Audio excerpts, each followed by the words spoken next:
pessoal, meu nome é Jorge Holanda e no vídeo de hoje vamos falar sobre ferramentas de pintura. É sempre muito importante, quando a gente está falando de pintura, a gente respeitar a ordem de aplicação das tintas, tá, gente? Então a gente primeiro começa fazendo o quê? Isolando todas as áreas que não serão pintadas, não é? E na hora de começar a pintar, fazer o recorte do rodapé, do rodateto, do encontro entre uma parede e outra. E aí sim a gente começa a fazer a pintura do teto, tá? Primeiramente o teto, em seguida as paredes, portas e janelas. Então quando a gente vai começar a pintar, a gente tem que escolher as ferramentas adequadas para cada uma das tintas. Eu trouxe aqui para essa apresentação alguns pincéis. Vamos começar falando sobre o pincel de cerda grisalha, que é esse pincel aqui, tá? Que tem essas cerdas pretas e amarelas. Esse tipo de pincel tem vários tamanhos e os tamanhos dos pincéis eles são medidos por polegadas.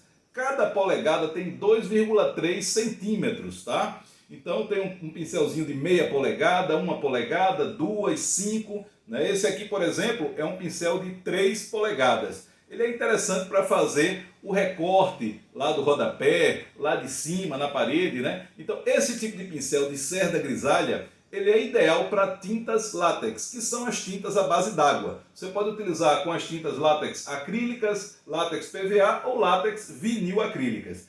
Se você vai fazer essa pintura com um esmalte sintético, a recomendação é utilizar esse outro pincel aqui, ó, que é o pincel de cerda preta.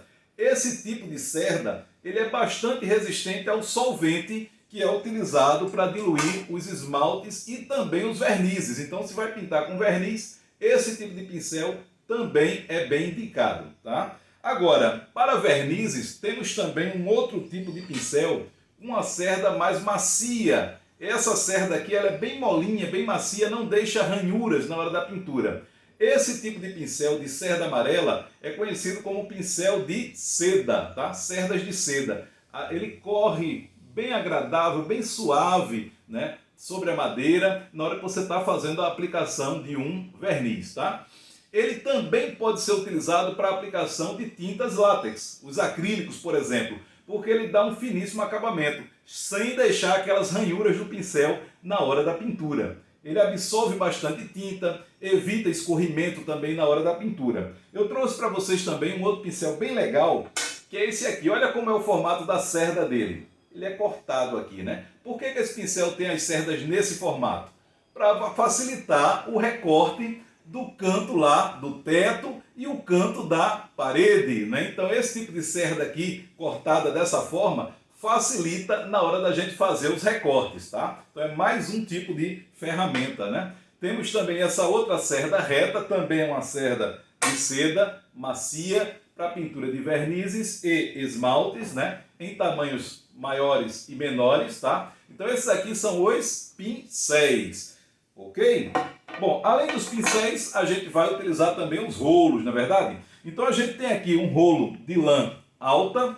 Esse tipo de rolo é mais indicado quando você vai fazer uma pintura sobre uma superfície de muito relevo, por exemplo, um muro, né, que está lá chapiscado. Então, para você conseguir fazer com que a tinta ela atinja os baixos e altos relevos, com esse tipo de rolo aqui é o ideal, tá? Mas se você quer um fino acabamento, não vai ser com esse rolo que você vai trabalhar. Então, se você tem uma parede maçada e quer um finíssimo acabamento, a indicação é você utilizar um rolo de lã média ou de lã baixa. Então eu trouxe aqui esse rolo de lã baixa, tá? Que é indicado para aplicação de tintas acrílicas, tintas à base de água, tá?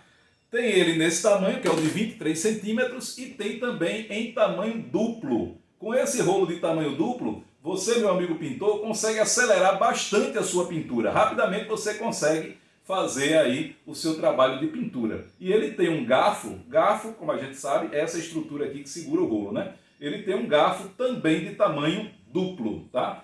Esses rolos é muito importante, depois que você terminou de utilizar, lavar ele com água e detergente, tá? Para remoção total da tinta. Eu aconselho também você retirar o rolo do garfo, porque aqui dentro acumula tinta, né? Então você retira e faz a lavagem também dessa parte interna do rolo, tá? Então essa parte aqui a gente chama de garfo, tá certo?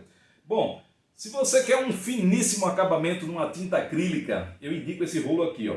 Rolo de veludo, tá? Ele tem uma lã bem baixinha e é ideal para aplicação de tintas acrílicas e de epóxis também. Ele resiste, inclusive, para o epóxi bicomponente. O pelinho dele não solta na hora da aplicação, tá? Então, para epóxi e para finíssimos acabamentos em tintas acrílicas, eu indico o rolo de veludo. Pode também ser utilizado para esmaltes, tá, gente? Para aplicação de esmaltes. Ele é bem legal porque ele não forma aquelas bolinhas, aquelas espumas na hora da aplicação. E tem uma outra ferramenta que eu gosto demais, adoro, que é chamado de PAD. O PAD é essa ferramenta aqui, ó. A gente vai molhar essa parte aqui com tinta, tá? E vai fazer a aplicação da pintura. E olha só como é essa ferramenta. Ela tem 2 rodízios aqui em cima, tá? E ela serve para fazer os recortes lá do canto, o encontro entre a parede e o teto, tá? Entre uma parede e outra, e a parte do rodapé. E ela aceita também, tem uma parte rosqueada aqui, onde você pode colocar um prolongador de pintura, tá? Eu trouxe inclusive um prolongador, deixa eu pegar aqui do lado, é essa ferramenta, né? Onde você vai encaixar aqui o PAD, tá? E você vai poder fazer a pintura lá do rodapé, do rodateto, tá? Aquelas partes que são chatas de pintar, que normalmente a gente usa o pincel, mas pode utilizar também essa ferramenta. E aproveitando, falar do prolongador, que é essa ferramenta aqui, né? Para você pintar em áreas mais altas, olha como ele cresce, né? Então ele dobra de tamanho, tá? Você regula o tamanho que você quer, gira aqui para travar, né? Então o prolongador é mais uma ferramenta importante que todos vocês, meus amigos pintores, têm que ter aí na hora do seu trabalho. Além do PAD, nesse modelo que eu mostrei para vocês, a gente tem também esse outro modelo aqui, ó, que é para você fazer o quê? Você fazer a pintura do encontro entre uma parede e outra. Você molha de tinta e vai entre uma parede e outra fazendo, ó, a pintura rapidamente, sem perder muito tempo com o recorte de pincel. Então são ferramentas que facilitam muito aí a vida de vocês, meus amigos pintores. E na hora que desgasta esse pelinho aqui do PAD, você compra também o refil. Então vende o refil, é só você trocar, tá bom? Ainda falando de rolos, agora vou falar de rolo para textura, né? Nós temos também esse outro modelo, que é o rolo de espuma rígido, para você fazer a aplicação de texturas do tipo lisa, como picos, que a gente chama de pico de jaca. Então, como vocês podem ver, são vários tipos de rolo, tá?